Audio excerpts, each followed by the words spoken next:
მოკლედ, ეხლა უშუალოდ საიდან მოდის სტოკჰოლმის სინდრომი, yani ეს სახელწოდება საიდან მოდის და რატომ დაარქვეს ასეთ არაჯანსაღ მირეჭულობას ეს სახელი. ასევე შეგახსენებთ საკუთარ თავს, იმიტომ რომ პირველ ვიდეოში ვერ ჩავეტია და ვთქვი, რომ ისტორიას მერე მოგიყვებოდით და ეს ხო მერე დაიდება, ამიტომ შეგახსენებთ ლეილა, ზოგადად პროფესიის ფსიქოთერაპევტი, ფსიქოლოგი და მაქვს ჩემი YouTube არხი, εκεί იცით და საწყერ ფსიქოლოგიაზე, ასტროლოგიაზე, ყველაფერზე საინტერესო ვიდეოები, ჩემთვის საინტერესოა ყოველ შემთხვევაში, იმედია რომ თქვენთვისაც. მაშინ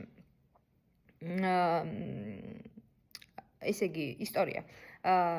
სტოკჰოლმში ცენტრალურ გზაზე, ასე ვთქვათ, იყო ბანკი, ისტორიის თანახმად, ასე ვთქვათ, სადაც ციხიდან გამოქცეულმა ადამიანებმა აიყვანეს მძევლები, მათ შორის იყო 3 ქალი.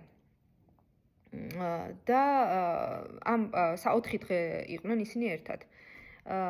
ასევე ამ პერიოდში, რა თქმა უნდა, მოძალადეები ხან კისერზე თოქს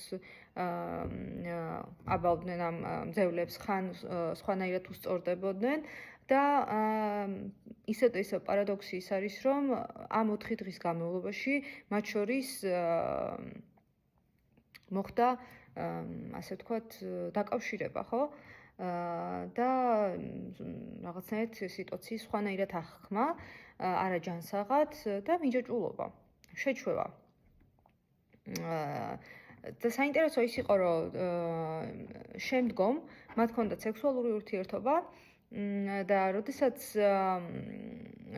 ანუ საქმე მოგვარდა, ასე ვთქვათ, და ყველა თავისუფალი იყო, საინტერესო ის არის, რომ ამ ყველაფრის შემდეგ გარკვეული დრო რომ გავიდა, ეს ადამიანები იცავდნენ ამ მოძალადეებს, რომ ამბობდნენ, რომ ისინი კარგები იყვნენ, მათ კარგად ექცეოდნენ და ასე შემდეგ, ყველანაირად.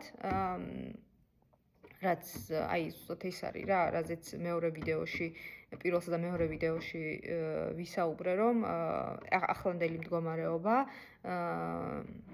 აი მინდა რომ შეადაროთ, პარალელი გავვლოთ, რაც საქართველოში ხდება. და შემდეგ ისინი გარკვეული დროის მერე ამ ქალებმა მიაკითხეს ციხეში დაკავებულებს და ისინი დაინიშნენ, დაოჯახდნენ. თუმცა ანუ ფაქტი ფაქტია, ხო? რა მოხდა, როგორ მოხდა, როგორ აღიქვეს, იმიტომ რომ ეს არის თავდაცვითი რეაქცია, როდესაც ადამიანი ცდილობს გაუმკლავდეს არსებულ სტრესულ სიტუაციას და თუ ვერ აგვარებს ჯანსაღად, მაშინ ცდილობს რეალობას სხვანაირად აღიქვას. და თქვას, რომ იცი რა არის, მე არაფერს არ დამიშავებს, არა მე ყველაზე ძალიან უყვარვარ, მე რა რომ მირტყავს, მე რა რომ ესე და ნუ ეს ცალმხრივად არ არის ჯანსაღი, ხო, ალბათ მეთანხმებით. ძალიან გთხოვთ რა თქვენი აზრით დამიფიქსირეთ, იმიტომ რომ მაინტერესებს მარტო მე ვაკავშირებ ამებს ერთმანეთთან თუ თქვენც ხედავთ მას. და ბოლოს ვიდეოს ბოლოს მინდა ვთქვა, რომ საქართველოს შენთან ვარ, მიყვარხარ და მე მგონია, რომ საქართველოში მცხოვრები ადამიანები მებრძოლი სულის ადამიანები არიან და ყოველთვის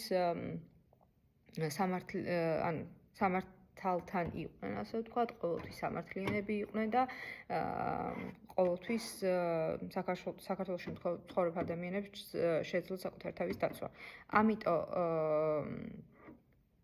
ძალიან დიდი იმედი მაქვს, რომ მალე ყველაფერი კარგად იქნება და ყველანაირი ვიცი რომ ყველა ამბობს ალბათ ამ ბოლო პერიოდში, მაგრამ ყველანაირი ძალადობა დაუშვებელია და ვწუხარ რომ ეხლა ნამდვილად არანაირი გამართლება არ აქვს, ჩემი სუბიექტური აზრია ეს, არანაირი გამართლება არ აქვს ძალადობას, არანაირი გამართლება არ აქვს, რასაც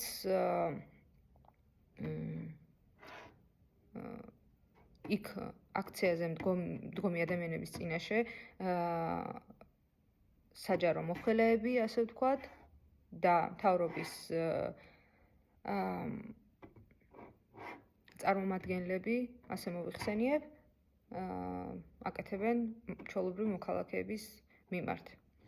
ძალიან მიყვარხარ საქართველო, როგორც თქვი, არც რამდენჯერ ვიმეორებ ამას, მაგრამ იმდანად მენატრება და იმდანად იმდენად განვიცდი ამ ყველაფერს, რომ არ ვიცი.